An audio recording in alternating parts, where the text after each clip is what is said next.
ایران کے خلاف بڑا فوجی آپریشن شروع کر دیا گیا۔ امریکی صدر ڈونلڈ ٹرمپ نے کہا ہے کہ ایرانی حکومت سے خطرات ختم کر کے امریکی عوام کا دفاع کیا۔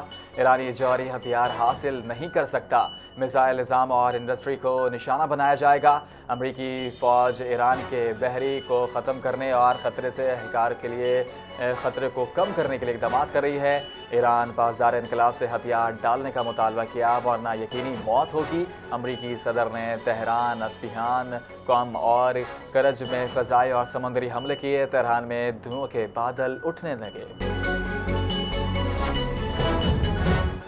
امریکہ اور اسرائیل کے حملوں کے بعد ایران کا اسرائیل پر جوابی میزائل حملہ۔ ایرانی بیلسٹک میزائل شمالی اسرائیل کی جانب داغے گئے۔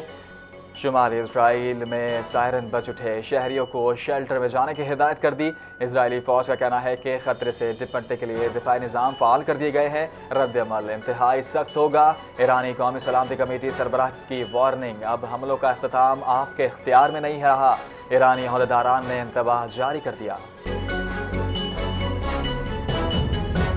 امریکہ اور اسرائیل نے ایران پر اچانک مشترکہ حملہ کر دیا۔ تہران اور دیگر مقامات دھماکوں سے گونج اٹھے۔ ایرانی میڈیا کے مطابق متعدد اسرائیلی میزائل تہران کی یونیورسٹی اسٹریٹ اور جمہوری ایریا پر گرے۔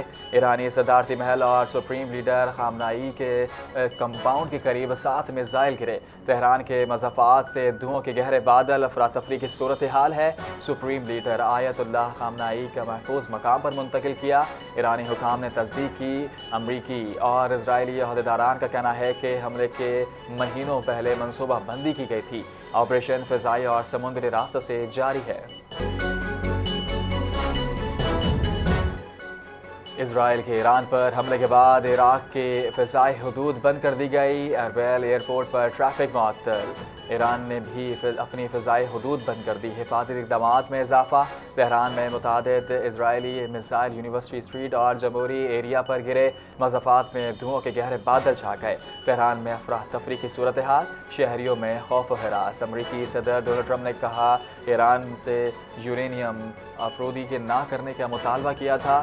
ڈونلڈ ٹرمپ ایران کے موقف سے مذاکرات مطمئن نہیں، خطے میں کشیدگی میں اضافہ ہے۔ اسرائیل کے ایران پر حملے کے بعد قطر میں امریکی سفارت خانے نے اہلکاروں کو شیلٹر میں جانے کی ہدایت کر دی۔ امریکی شہریوں کو اگلے حکم تک شیلٹر میں رہنے کی ہدایت۔ اسرائیل کا اچانک ایران پر حملہ، تہران کئی دھماکوں سے گونج اٹھا۔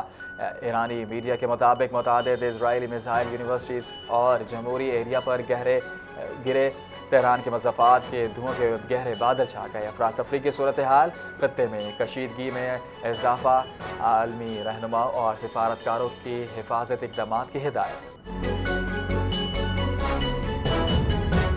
پاکستان نے شہریوں کو ایران کے غیر ضروری سفر سے گریز کی ہدایت کر دی۔ ایرانی علاقوں میں مقیم پاکستانیوں کو محتاط رہنے اور نقل و حرکت محدود رکھنے کا مشورہ۔